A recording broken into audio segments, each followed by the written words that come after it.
नमस्कार मित्रों, कैसे आप सब।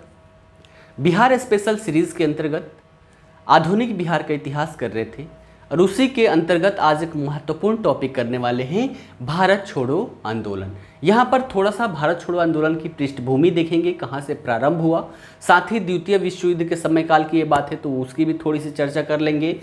उसके बाद क्रिप्स मिशन, इसके बारे में भी थोड़ी सी चर्चा करेंगे। विशेष फोकस कहाँ होगा? विशेष फोकस होगा हमारा बिहार के इतिहास से संबंधित, यानी कि बिहार के किस क्षेत्र से किन किन लोगों के द्वारा इसमें अपना नेतृत्व प्रदान किया गया, इन सब की डिटेलिंग में हम यहाँ पर चर्चा करेंगे। तो यहाँ पर बात करें भारत छोड़ो आंदोलन की, है ना, द्वितीय विश्व युद्ध के समय काल की बात है। तो उस समय देखें तो कांग्रेस की सरकार थी। 1939 में देखें तो 1939 ईस्वी में जो विभिन्न प्रांत थे जहां पर सरकार था कांग्रेस का, तो 1939 ईस्वी में विभिन्न प्रांतों में 28 माह तक सरकार चलाने के बाद कांग्रेस ने अपना इस्तीफा दे दिया और इस्तीफा देने के साथ ही अंग्रेजों के विरुद्ध एक बड़े आंदोलन की भी भूमिका तैयार हो चुकी थी कि अब यहाँ पर एक बड़ा आंदोलन हमें करना है। यद्यपि देखें तो 1940 ईस्वी में व्यक्तिगत सत्याग्रह, है ना, व्यक्तिगत सत्याग्रह हुआ, है ना, और उसके माध्यम से भी अपनी मांगों को पूरा करने की भरसक कोशिश की गई, पूरा प्रयास किया गया कि हमारी मांगों को पूरा किया जाए, लेकिन देखें तो इसमें कोई सफलता नहीं मिली।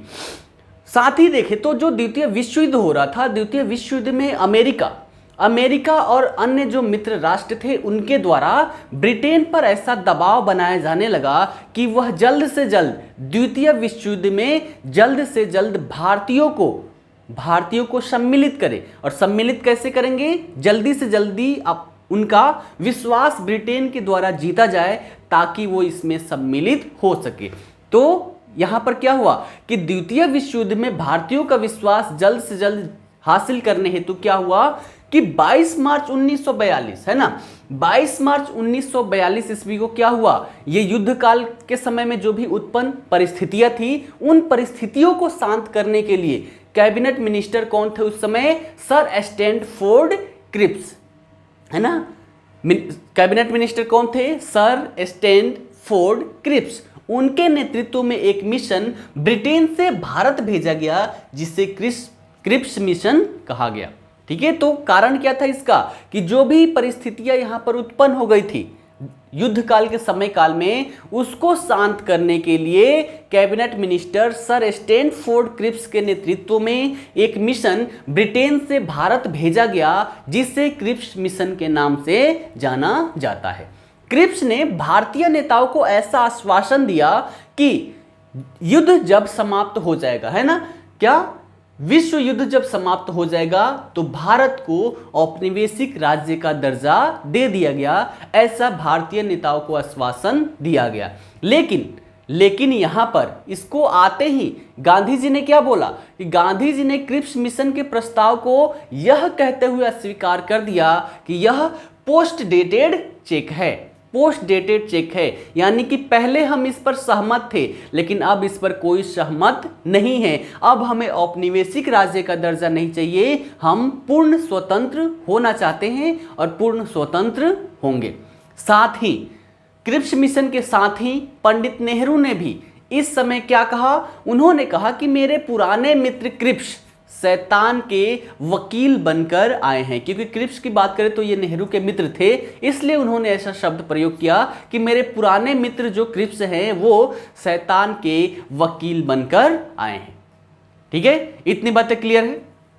चलिए, तो इस प्रकार देखें तो इस प्रकार क्रिप्स मिशन की असफलता और साथ ही द्वितीय विश्व युद्ध में जापान की लगातार सफलता जो हो रही थी उसने भारतीय जनमानस को एक बड़ा आंदोलन प्रारंभ करने पर विवश कर दिया, है ना। इन्होंने क्या देखा कि द्वितीय विश्व युद्ध हो रहा है और यहाँ लगातार जापान की विजय हो रही है। इस समय काल पर अगर हम दबाव डालें तो क्या होगा, हमें जल्द से जल्द स्वतंत्रता हासिल हो सकती है। इसी को देखते हुए 14 जुलाई, इसी को देखते हुए डेट देखें तो 14 जुलाई 1942 को वर्धा में, 14 जुलाई 1942 को वर्धा में ये रहा 14 जुलाई 1942 को वर्धा में जो कांग्रेस की कार्यकारिणी थी, कांग्रेस की कार्यकारिणी की बैठक बुलाई गई और भारत से ब्रिटिश शासन का शीघ्र ही अंत करने का निर्णय लिया गया। कहां? वर्धा में। क्लियर है? ये स्थान याद रखिएगा, यहां से प्रश्न पूछ लिए जाते हैं। ठीक है, तो पहला 14 जुलाई 1942। उसके बाद देखिए अगला 8 अगस्त 1942। कब की डेट है? 8 अगस्त 1942। इस दिन को देखें तो अखिल भारतीय कांग्रेस का अधिवेशन मुंबई के ग्वालियर टैंक मैदान, कौन सा?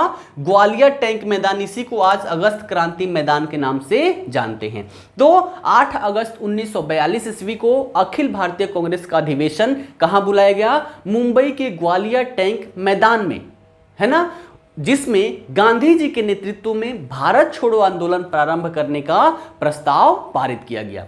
इस समय देखें तो इस समय कांग्रेस के अध्यक्ष कौन थे? मौलाना आजाद। तो मौलाना आजाद ने कहा कि कौम चुपचाप देखती नहीं रह सकती जब उसकी तकदीर का फैसला होने जा रहा हो। ये एक स्टेटमेंट है, उनका कहा हुआ। ये स्टेटमेंट देकर प्रश्न के रूप में भी टेल वर्ड लगा के पूछा जा सकता है। स्टेटमेंट क्या है मौलाना आजाद का? कौम चुपचाप देखती नहीं रह सकती जब उसकी तकदीर का फैसला होने जा रहा हो। ठीक है, क्लियर है? चलिए, भारत छोड़ो आंदोलन का प्रस्ताव की बात करें तो भारत छोड़ो आंदोलन का प्रस्ताव पंडित जवाहरलाल नेहरू के द्वारा पेश किया गया था और सरदार वल्लभ भाई पटेल के द्वारा इसका समर्थन किया गया था। इस समय गांधी जी ने कहा, इसी समय गांधी जी ने क्या कहा कि यह अंतिम संघर्ष है, अंग्रेजों भारत छोड़ो। ठीक है, गांधी जी ने क्या कहा कि ये हमारा अंतिम संघर्ष है और अंग्रेजों तुम अब भारत छोड़ो, और उन्होंने साथ ही करो और मरो का यहीं पर नारा दिया, करो या मरो। क्लियर है? चलिए अब बात करते हैं भारत छोड़ो आंदोलन में बिहार का क्या योगदान रहा। बाकी डिटेल में देखें तो भारत के इतिहास में आप लोगों ने पढ़ा होगा, वहां से एक बार इसको डिटेल में पढ़ लेना है। अब जो बातें बोल रहा हूं इसको वहां पर जोड़ देना है, बिहार से संबंधित, क्योंकि हम बिहार का इतिहास कर रहे हैं। तो भारत छोड़ो आंदोलन की बात करें तो भारत छोड़ो आंदोलन में बिहार का महत्वपूर्ण योगदान रहा है। चाहे कोई भी क्षेत्र हो, बिहार का कोई ऐसा क्षेत्र नहीं था जहां से इसमें योगदान ना रहा हो। इस आंदोलन में सर्वाधिक प्रभावित जो क्षेत्र देखे तो सर्वाधिक प्रभावित क्षेत्र हमारा बिहार और साथ ही उत्तर पूर्वी जो प्रदेश है वो सबसे प्रभावित क्षेत्र था, है ना। 31 जुलाई 1942 डेट लिखते हुए चले तो ज्यादा सही है। 31 जुलाई 1942 मैं एक दो बार बोल दूंगा, आप लोग बार बार बोल रहे हैं कि सर बोर्ड पर पूरा लिख के करवाइए, तो ये जो टॉपिक है इतना ज़्यादा चीज़ें हैं कि बोर्ड पर मैं नहीं समेट सकता। आप लोग वीडियो को एक बार, दो बार, तीन बार देखिए, वीडियो को पॉज कीजिए, पॉज करके लिख लीजिए, फिर प्ले करके फिर उसको देखिए, फिर अगर स्लो होती है स्पीड तो फिर से लिखिए। मैं स्लो भी करवा रहा हूँ, अब चाहे तो इतनी स्पीड में लिख भी सकते हैं क्योंकि मुख्य परीक्षा उत्तर लेखन में स्पीड हमारा फास्ट होना चाहिए, ठीक है। तो इसलिए ज़्यादा से ज़्यादा लिखने का आप प्रयास करें। तो हम बात कर रहे थे 31 जुलाई 1942 की, तो इस तारीख को देखें तो 31 जुलाई 1942 ईस्वी को राजेंद्र प्रसाद ने बिहार कांग्रेस कार्यकर्ताओं को जो संघर्ष है, भावी संघर्ष, होने वाले संघर्ष, इनके लिए तैयार रहने को कहा था। और उसी दिन देखें तो उसी दिन छात्र जो थे, छात्र और युवक, इन सब ने क्या किया कि पटना का जो अंजुमन इस्लामिया हॉल था, अंजुमन इस्लामिया हॉल, उसमें एक सभा किया और सभा करके राजेंद्र प्रसाद को अपना समर्थन दिया था। उसके बाद देखिए अगला डेट तो 8 अगस्त का है। 8 अगस्त को क्या हुआ? 8 अगस्त की बात करें तो महात्मा गांधी को भारत छोड़ो, है ना, भारत छोड़ो प्रस्ताव पारित होने के कुछ ही घंटों के बाद उनको गिरफ्तार कर लिया गया। और गिरफ्तारी के बाद देखते ही देखते क्या हुआ, संपूर्ण देश में आंदोलन तीव्र हो गया। विरोध प्रदर्शन और सभाओं का जो कार्यक्रम था उनमें तेजी हुई, बहुत तेजी से ये सभी आरंभ हुए। इस आंदोलन में बिहार के आंदोलनकारियों को अधिकतम 51 वर्ष तक की सजा दी गई। कितना?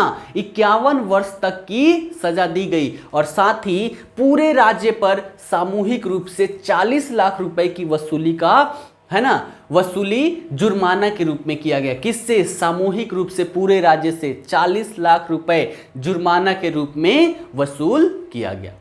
ठीक है, ये सारी चीजें याद रखिएगा। अब बात करते हैं हम एरिया वाइज। सबसे पहले बात करते हैं हम पटना की, है ना। पटना की बात करें तो पटना में 9 अगस्त को राजेंद्र प्रसाद को भारत रक्षा अधिनियम के तहत, कब 9 अगस्त को राजेंद्र प्रसाद को भारत रक्षा अधिनियम के तहत गिरफ्तार किया गया और गिरफ्तार करके बांकीपुर में जो सेंट्रल जेल था, है ना, बांकीपुर के सेंट्रल जेल में उनको रखा गया। राज्य में सामूहिक जुर्माना अध्यादेश यहां पर लागू कर दिया गया। सामूहिक जुर्माना अध्यादेश लागू किया गया ताकि समूह, है ना, समूह में यहां से क्या किया जाए, जुर्माना वसूल किया जा सके। 10 अगस्त की बात करें तो 10 अगस्त को पटना के कमिश्नर थे WG ऑर्चर, है ना, WG ऑर्चर पटना के कमिश्नर थे। उनके आदेश पर श्री कृष्ण सिंह को भी गिरफ्तार किया गया और इनको भी गिरफ्तार करके बांकीपुर के जेल में रख दिया गया। इस समय देखें तो एक महाधिवक्ता थे बलदेव सहाय, है ना, तो इसी समय बलदेव सहाय जो एक महाधिवक्ता थे, उन्होंने अपने पद से त्याग पत्र दे दिया, है ना, यानी कि अपना पद यहां पर त्याग दिया।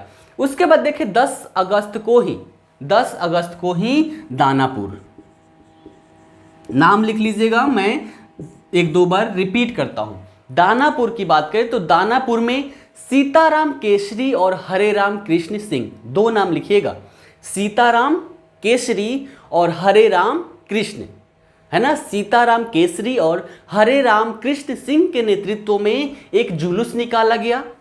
पटना स्थित, है ना, पटना स्थित कदमुओं, है ना, कदमकुओं में एक, है ना, कदमकुओं में महिला चरखा समिति की महिलाओं ने राजेंद्र प्रसाद की बहन थी, राजेंद्र प्रसाद के बहन का नाम था भगवती देवी, उनकी अध्यक्षता में एक सभा का आयोजन किया गया, है ना, एक सभा का आयोजन किया गया जिसमें जगत नारायण लाल की पत्नी राम प्यारी देवी, जगत नारायण लाल की पत्नी राम प्यारी देवी और सुंदरी देवी ने भी हिस्सा लिया था।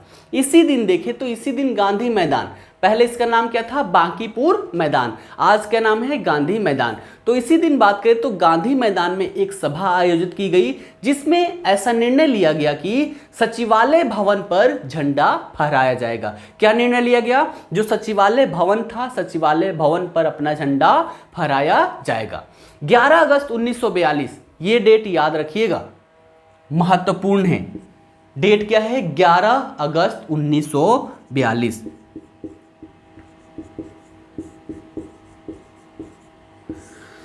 महत्वपूर्ण घटना है। 11 अगस्त 1942 को पटना के जो छात्र थे, पटना के छात्रों के द्वारा एक जुलूस सचिवालय भवन पर झंडा फहराने का प्रयास कर रहा था। कब, 11 अगस्त 1942 को।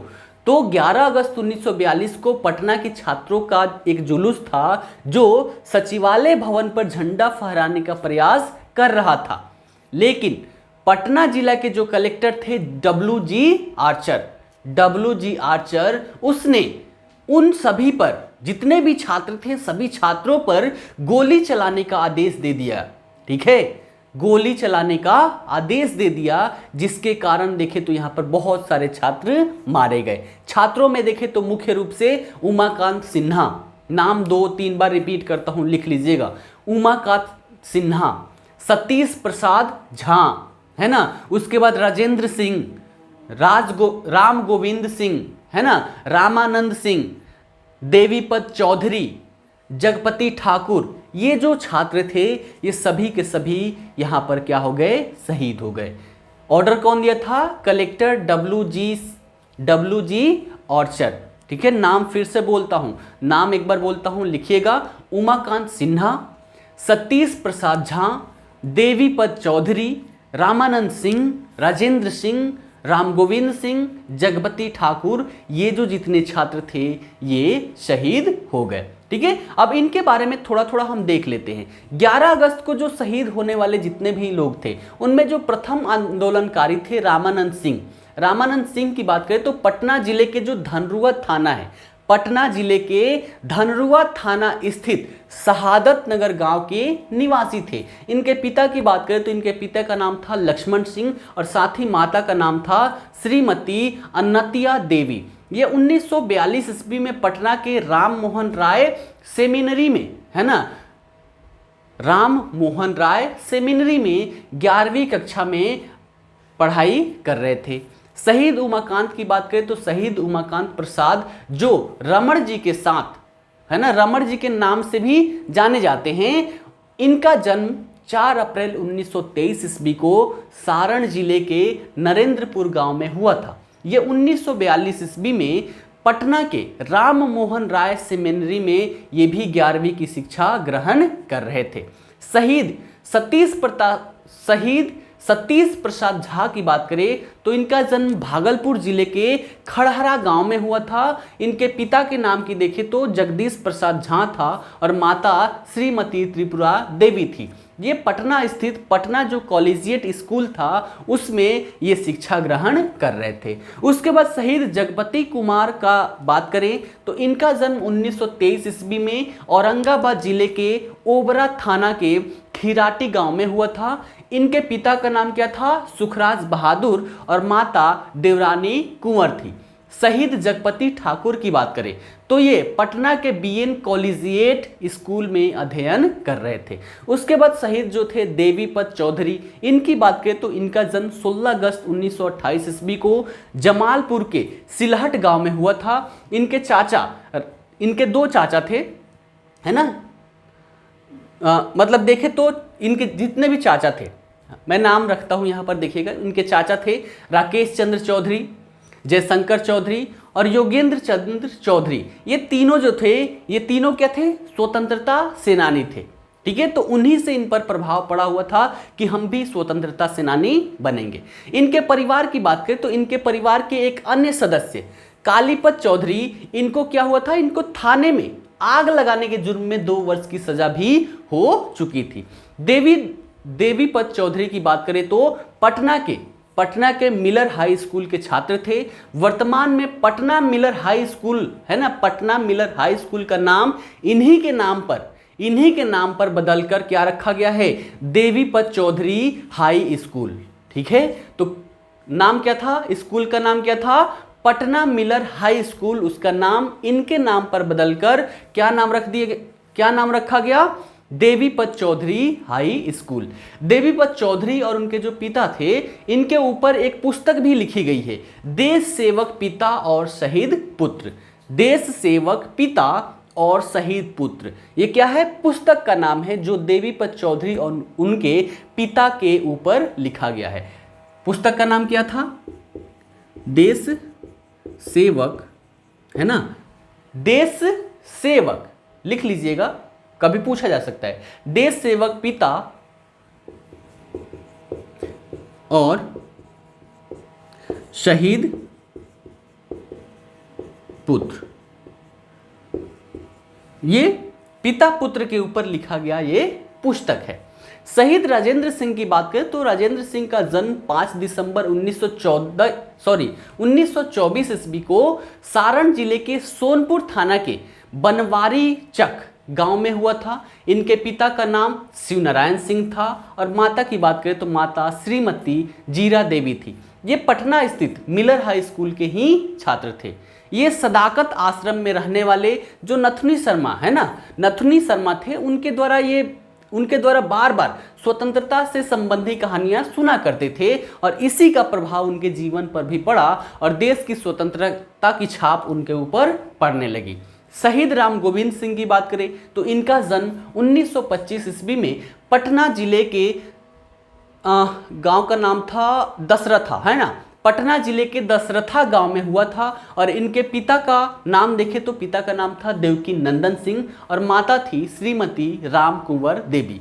ये पटना जिले के स्थित जो पुनपुन हाई स्कूल था उस स्कूल में ये पढ़ाई कर रहे थे। इस स्कूल में स्वतंत्रता काल में महात्मा गांधी भी आए हुए थे, साथ ही अब्दुल गफ्फार खां भी आए थे। तो ऐसे ऐसे नेता जो स्कूल में आए थे, उनके दर्शन मात्र से इनके ऊपर बहुत ही प्रभाव पड़ा था और पूरा जीवन पर एक अच्छा प्रभाव उन दोनों का यहाँ पर पड़ा था, जिसका परिणाम हुआ ये कि ये स्वतंत्रता सेनानी के रूप में वहां पर शहीद हो गए।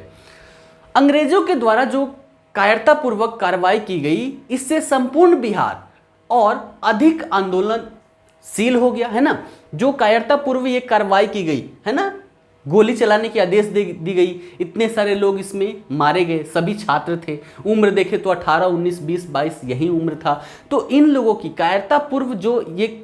कायरतापूर्ण जो ये कार्रवाई की गई, इससे क्या हुआ, पूरे बिहार में बड़े स्तर पर आंदोलन प्रारंभ हो गया। 12 प्रस्ताव यहां पर पारित किए गए और 12 प्रस्ताव पारित करके सरकारी प्रतिष्ठानों को पूर्ण रूप से ठप करने का आह्वान किया गया। अनेक स्थानों पर लोग हिंसक हो गए और ब्रिटिश सेना के अधिकारियों को मार मार कर भगाया। 13 अगस्त को गया में, ये लिखते हुए चलिएगा, 13 अगस्त, घटना कब हुई थी, 11 अगस्त, उसके 2 दिन बाद 13 अगस्त को कहां, गया में।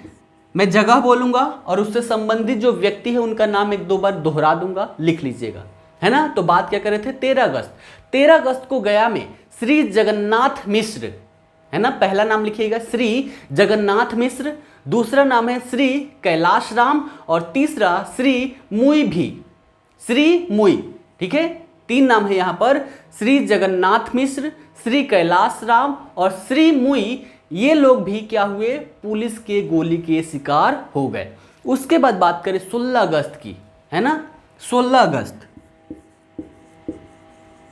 ये बात कहां की है, बक्सर की।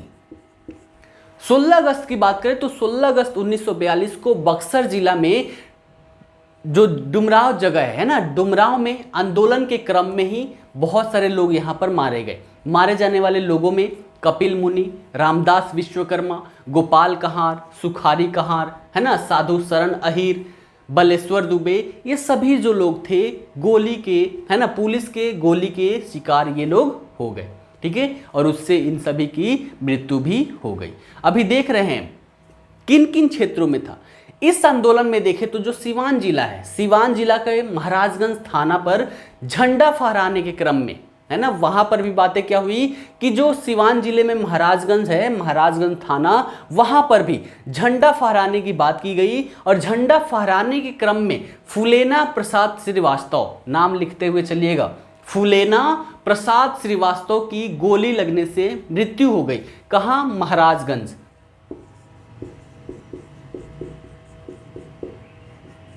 फूलेना प्रसाद श्रीवास्तव, इनकी क्या हो गई, मृत्यु हो गई। लेकिन मृत्यु के बाद भी इनकी पत्नी थी तारा रानी, पत्नी का नाम क्या था, तारा रानी। उन्होंने थाना के भवन पर झंडा फहरा दिया, जिसके बाद उन्हें गिरफ्तार कर लिया गया। फूलेना प्रसाद श्रीवास्तव की बात करें तो इनका जन्म जो था वो सिवान जिले के एक गांव है पचलखी गांव में 1914 ईस्वी में हुआ था। और 1933 ईस्वी से ही ये अपनी पत्नी का नाम क्या था, तारा देवी। तो तारा देवी के साथ महात्मा गांधी का जो वर्धा आश्रम था, वर्धा आश्रम में ही जाकर ये रहने लगे थे। वे 1936 ईस्वी में उच्च शिक्षा प्राप्त करने के लिए लखनऊ चले गए, जहां सरकार की शोषणवादी नीतियों के खिलाफ जन जागरण ये करने का प्रयास करने लगे और बड़े स्तर पर उनके शोषण की नीतियों को लोगों के सामने ये खोले। इसी के कारण स्वरूप क्या हुआ, फूलेना प्रसाद और उनकी पत्नी को जेल भी जाना पड़ा। लेकिन जब जेल से ये छूटे तो छूटने के बाद अगस्त 1942 ईस्वी में, है ना, अगस्त 1942 ईस्वी के जो भारत छोड़ो आंदोलन था उसमें महाराजगंज में 16 अगस्त को एक कमिटी गठित किया। कमेटी का नाम क्या था, ध्वंसात्मक। ये सारी चीजें लिखते हुए चलिएगा, ध्वंसात्मक कमेटी,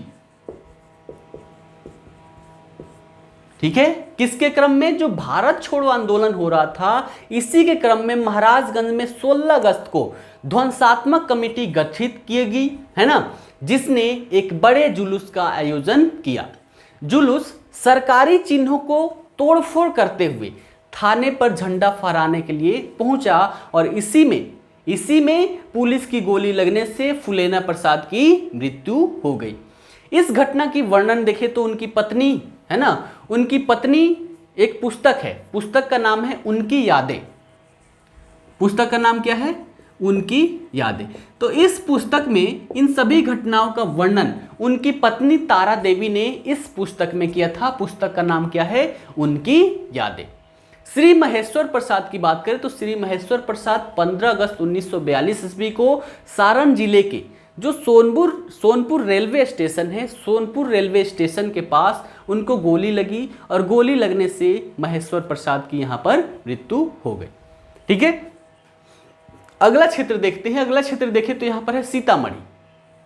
अगला क्षेत्र है सीतामढ़ी। ठीक है, सीतामढ़ी। तो सीतामढ़ी की बात करें तो सीतामढ़ी के चैनपुर गांव है। सीतामढ़ी के चैनपुर गांव में श्री जुब्बा साहनी, नाम रखिएगा याद, नाम लिख लीजिएगा, जुब्बा साहनी, क्योंकि नाम से ही प्रारंभिक परीक्षा में डायरेक्टली प्रश्न पूछे जाते हैं। तो सीतामढ़ी का जो चैनपुर गांव था वहां के श्री जुब्बा साहनी ने 15 अगस्त 1942 ईस्वी को आंदोलनकारियों के साथ मीनापुर, है ना, मीनापुर थाने पर हमला कर दिया और थानेदार वहां पर कौन थे, थानेदार बॉलर, उनको भीड़ ने, जितना भी लोगों का भीड़ था, भीड़ के द्वारा उनको जिंदा जला दिया गया। इस घटना के बाद जुब्बा साहनी को बॉलर की हत्या के जुर्म में गिरफ्तार कर लिया गया और मुजफ्फरपुर में बनवारी लाल के साथ ही उनको फांसी पर लटका दी गई। ठीक है, तो जुब्बा साहनी की अगर बात करें तो जुब्बा साहनी का जन्म कब हुआ था, 1906 ईस्वी में चैनपुर गांव में हुआ था। इनके पिता पाचू साहनी थे, है ना, पिता कौन थे, पाचू साहनी। प्रारंभ में भिखनापुर चीनी मिल में मजदूरी का काम करते थे। चीनी मिल में अंग्रेजी जो सुपरवाइजर थे, अंग्रेजी सुपरवाइजर से इनका झड़प हो जाता था, है ना, इसलिए मतलब ये क्या करते थे, सुपरवाइजर को पीटने के आरोप इन पर लगा दिया गया और उनके खिलाफ वारंट भी जारी किया गया था। इन्होंने महात्मा गांधी के द्वारा जो सविनय अवज्ञा चलाया गया था, सविनय अवज्ञा आंदोलन में भी बढ़ चढ़कर हिस्सा लिया था। देखें तो 1932, 1934, 1942 ये जो 3 समय काल है, 1932, 34, 42, इसमें भी इन्हें जेल जाना पड़ा था। इन्होंने गांव-गांव घूमकर नमक सत्याग्रह आंदोलन था उसका सपोर्ट किया, शराब की दुकानों पर धरना जो दिया जा रहा था वो भी इन्होंने दिया, चौकीदारी टैक्स का विरोध किया, है ना, साथ ही विदेशी कपड़ों का बहिष्कार किया, है ना। तो ये सभी कार्य में भी ये बड़े स्तर पर अपना योगदान दिखाए थे। 1932 ईस्वी में देखें तो 1932 ईस्वी में मुजफ्फरपुर में शराब की दुकान पर धरना देने के समय, है ना, जब ये धरना दे रहे थे उसी समय पुलिस ने इन पर लाठियों से प्रहार कर दिया, यानी कि लाठियों से इनको पीटने लगे। और उसी समय देखे तो उसी समय पंडित जवाहरलाल नेहरू मुजफ्फरपुर आए, तब उन्होंने कहा था कि जुब्बा भाई आप इस लड़ाई में अकेले नहीं हैं। ठीक है, कौन, जवाहरलाल नेहरू। तो उन्होंने क्या बोला कि जुब्बा भाई आप इस लड़ाई में अकेले नहीं हैं, आपके साथ हम सभी भी हैं और हम सभी के साथ साथ पूरा भारत आपके साथ खड़ा है। ठीक है, तो ये बात किसके द्वारा, जवाहरलाल नेहरू के द्वारा कहा गया जब वो मुजफ्फरपुर आए थे। ठीक है, भारत छोड़ो आंदोलन में जब इनके खिलाफ वारंट जारी किया गया तब इन्होंने 56 साथियों की प्राण की रक्षा करने हेतु अगर ये अपना आत्मसमर्पण नहीं करते तो वहां पर गोलियां चलाई जाती और लगभग 56 लोग इसमें मारे जाते। तो उन 56 लोगों की रक्षा हेतु इन्होंने अपना आत्मसमर्पण कर दिया और 38 वर्ष की उम्र में 11 मार्च 1944 ईस्वी को, कब डेट याद रखिएगा, 11 मार्च 1944 ईस्वी को इन्हें फांसी दे दी गई। क्लियर है। चलिए उसके बाद 13 अगस्त की बात करें, है ना, 13 अगस्त की बात करें तो 13 अगस्त को जो मुंगेर वाला क्षेत्र था, मुंगेर, कोई क्षेत्र इससे अछूता नहीं रहा है पूरे बिहार का। 13 अगस्त की बात करें तो 13 अगस्त को मुंगेर में आजाद हिंदुस्तान नाम का एक लघु समाचार पत्र प्रकाशित किया गया। कौन सा, आजाद हिंदुस्तान। ये बात याद रखिएगा क्योंकि इसके विपक्ष में अंग्रेजी सरकार के द्वारा भी यहां पर एक पत्र प्रकाशित किया गया था।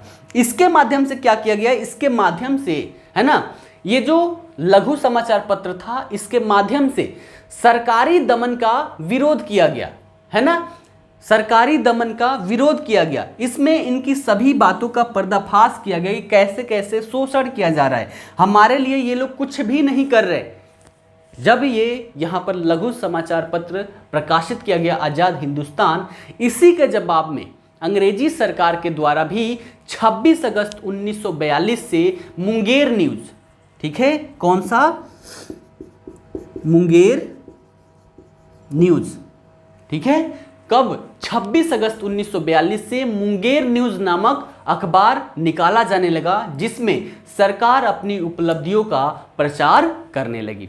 ठीक है, तो जगह कौन सा है, मुंगेर। मुंगेर में एक छोटा सा समाचार पत्र प्रारंभ किया गया, आज़ाद हिंदुस्तान, जिसके माध्यम से अंग्रेजों का पर्दाफाश किया गया, यानी कि उसकी जो नीतियां थी उसकी यहाँ पर सच्चाई बताई गई। उसी के विपक्ष में सरकार के द्वारा मुंगेर न्यूज़ प्रारंभ किया गया, जिसमें वो अपनी उपलब्धियों को बताती रही।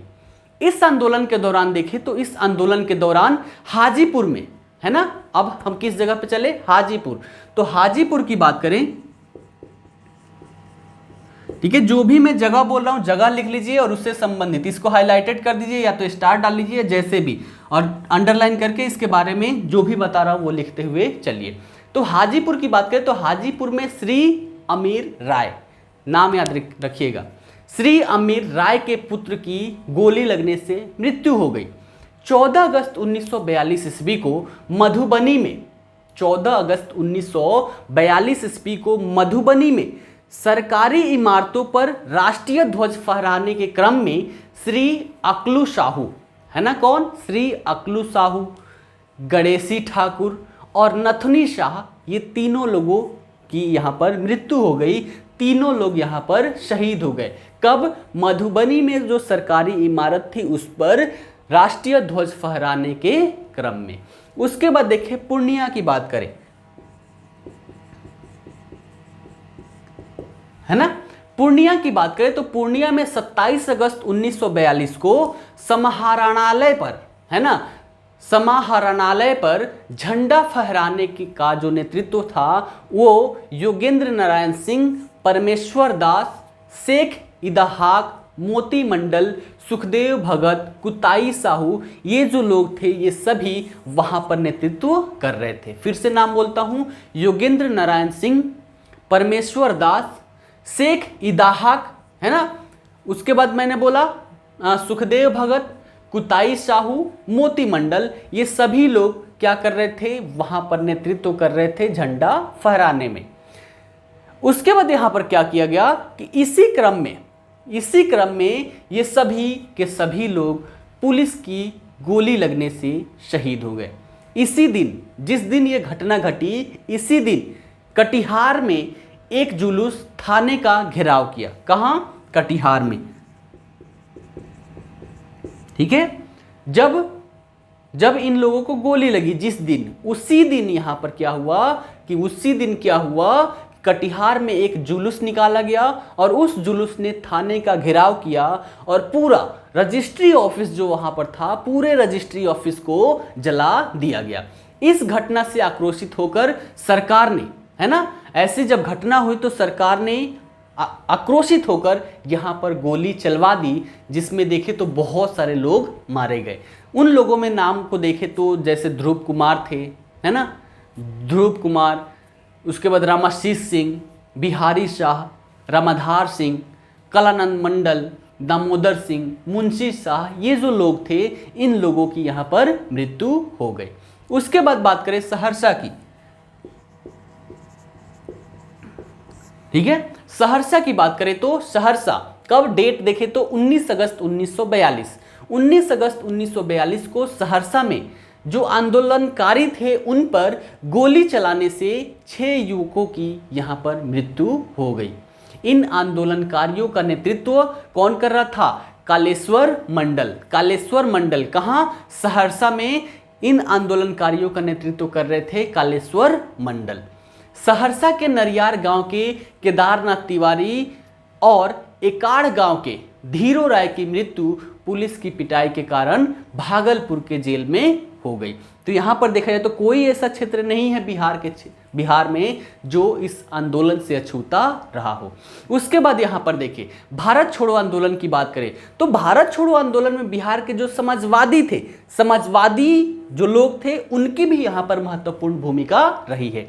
इन समाजवादियों में देखें तो हमारे जयप्रकाश नारायण थे, राम मनोहर लोहिया थे, है ना, अरुण आसफ अली थे, है ना, अरुणा आसफ अली थे, उसके बाद अच्युत पटवर्धन थे, शालिग्राम सिंह थी, है ना, उसके बाद देखें तो सूरज नारायण सिंह, सीताराम सिंह, गुलाबी सोनार, योगेंद्र शुक्ला, रामानंद मिश्र, उसके बाद गंगा शरण सिंह, ये जो सभी लोग थे सभी समाजवादी थे और इन लोगों की भी महत्वपूर्ण भूमिका देखने को मिलती है। 1942 ईस्वी में देखें तो 1942 ईस्वी में ही जयप्रकाश नारायण को सरकार के द्वारा गिरफ्तार किया गया और हजारीबाग का जो जेल था, हजारीबाग के जेल में उन्हें डाल दिया गया। 1942 ईस्वी में ही 8 नवंबर 1942 ईस्वी में ही 8 नवंबर को क्या हुआ, दीपावली की रात थी। उसी रात जयप्रकाश नारायण, योगेंद्र शुक्ल, सूर्य नारायण सिंह, गुलाबी प्रसाद, शालिग्राम सिंह और रामानंद मिश्र जेल की दीवार लांघकर भाग निकले। कब? जब दिवाली की रात थी। कब? 8 नवंबर 1942 को। इन लोगों के साथ साथ देखें तो जो प्रसिद्ध साहित्यकार आपने नाम सुना होगा, रामवृक्ष बेनीपुरी, तो इन सभी को निकलने में ये क्या किए, उन लोगों को निकलने में सहायता प्रदान की थी। ठीक है। जयप्रकाश नारायण की बात करें तो वे अपने सभी साथियों के साथ सबसे पहले तो वो गया पहुंचे। गया पहुंचने के क्रम में ही जो ततरा गांव था, ततरा गांव के लोगों ने इन लोगों की बहुत ही मदद की थी। गया के मानपुर होते हुए राजगीर के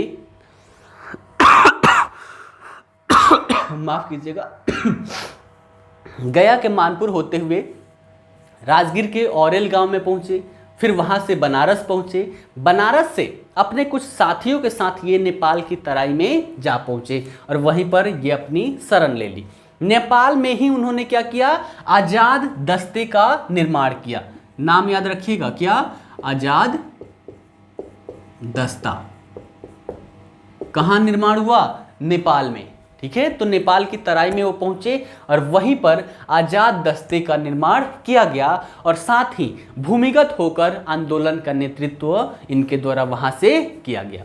आजाद दस्ते की बात करें तो आजाद दस्ते ने छापामार युद्ध प्रणाली अपनाई। छापामार युद्ध क्या है कि एक ही बार ग्रुप बनाकर कहीं पर छापा मारना और उसके बाद वहां के लोगों को मौत के घाट उतार देना, इसे ही छापामार युद्ध प्रणाली कहते हैं। तो ये जो आजाद दस्ता था ये छापामार युद्ध प्रणाली अपनाया।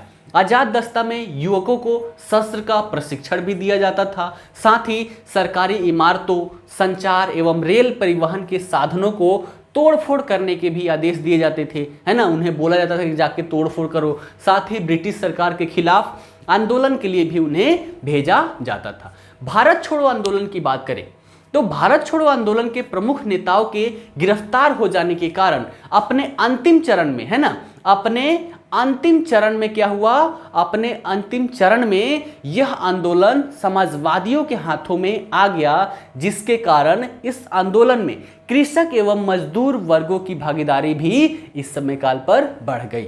1943 ईस्वी के अंत तक बिहार में हजारों गिरफ्तारियां हुई।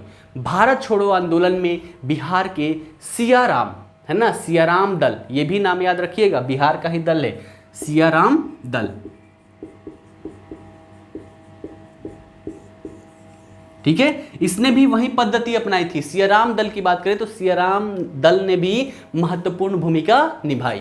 इस सेना का गठन देखें तो भागलपुर जिले के जो तिलकपुर के एक निवासी थे सियाराम सिंह, है ना, तो सियाराम दल जो था इसका गठन किसके द्वारा किया गया था? भागलपुर जिले के तिलकपुर के निवासी थे सियाराम सिंह, उनके द्वारा इसका गठन किया गया था। और इस दल के प्रमुख सदस्यों की बात करें तो पार्थ सारथी, ये क्या थे?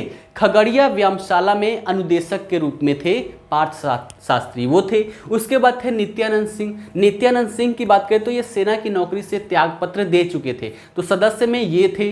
साथ ही देखें तो यहाँ इसमें बिंदेश्वरी सिंह थे, ये एक निशानेबाज थे, तो ये सभी लोग सदस्य के रूप में थे और इनके द्वारा भी जो भी यहाँ पर लोग थे उनको ट्रेनिंग दिया जाता था। यहाँ पर देखें दीना और भुवनेश्वर ठाकुर, दीना और भुवनेश्वर ठाकुर अस्त्र शस्त्र जुटाने का काम किया करते थे। सियाराम दल एक गुप्त शस्त्र संगठन था। क्या करते थे? गुप्त शस्त्र संगठन था। ये अस्त्र शस्त्र इकट्ठा करने में महत्वपूर्ण भूमिका निभाती थी। ठीक है, तो ये जो संगठन था नौजवानों को अस्त्र शस्त्र चलाने का प्रशिक्षण दिया करता था और साथ ही इसका उद्देश्य क्या था? गांव की जनता को संगठित करना और संगठित करके ग्राम स्वराज की स्थापना करना इसका मुख्य उद्देश्य था। किसका? सियाराम दल का। क्लियर है? इतना क्लियर है ना? चलिए इसके आगे देखें तो सियाराम दल की बात करें तो सियाराम दल ने भी जो छापामार दस्ता, छापामार जो तकनीक थी, है ना, तो छापामार दस्ता तैयार किया और छापामार जो प्रणाली थी उसी को इसके द्वारा भी अपनाया गया और 2 वर्षों तक आंदोलन को ये चलाते रहे। इस दल के जो प्रमुख थे, प्रमुख कौन थे? सियाराम सिंह। उन्होंने उत्तरी पूर्वी बिहार के अनेक जिलों का दौरा किया। जयप्रकाश नारायण की सलाह से ही 12 दिसंबर 1942 ईस्वी को नेपाल में कौन? चतुरानंद सिंह के घर पर एक बैठक आयोजित की गई जिसकी अध्यक्षता शिव शंकर प्रसाद मंडल ने की थी। अंतिम बात देखें तो यहाँ पर 5 दिसंबर 1942 ईस्वी को सियाराम दल ने भागलपुर के बिहपुर में सभा का आयोजन किया और सभा का आयोजन करके शांति ब्रिगेड और सैनिक ब्रिगेड का वहाँ पर गठन किया गया। तो यहाँ पर देखें तो बिहार से संबंधित ये अंतिम बात होती है। इस तरह से देखें तो भारत छोड़ो आंदोलन अंग्रेजी नीतियों के खिलाफ भारतीय जनता का जनाक्रोश का परिणाम था। यह आंदोलन जो था एक तरह से स्वतंत्रता आंदोलन की समाप्ति का परिचायक भी था, क्योंकि इसके बाद ही स्वतंत्रता प्राप्ति का सत्ता हस्तांतरण के जो वार्ता थे उसका यहाँ पर दौर आता है। तो यहाँ पर देखिए भारत छोड़ो आंदोलन, तो भारत छोड़ो आंदोलन में बिहार की महत्वपूर्ण भूमिका रही और बिहार का कोई ऐसा क्षेत्र नहीं था जो इस आंदोलन से अछूता रहा हो। ठीक है, आशा करता हूँ सारी चीज़ें समझ में आई हो। आप लोग बार बार बोलते हैं कि पूरा चीज़ लिख के कीजिए, लिख के करने में मुझे बहुत ज़्यादा समय लगता है। आप वीडियो को 2 से 3 बार देखें, पॉज करें, लिखें, फिर आगे देखें। ऐसा मैं इतना सहयोग कर रहा हूँ, थोड़ा आप लोग भी मेरा सहयोग करें, क्योंकि लिखकर अगर मैं बनाना स्टार्ट करूँ तो एक दिन में मेरे 1 से 2 वीडियो ही बन पाते हैं, जबकि मुझे 5 से 6 वीडियो प्रतिदिन बनाने होते हैं। ठीक है, तो चलिए आज के लिए इतना ही, फिर मिलते हैं अगले क्लास में। धन्यवाद।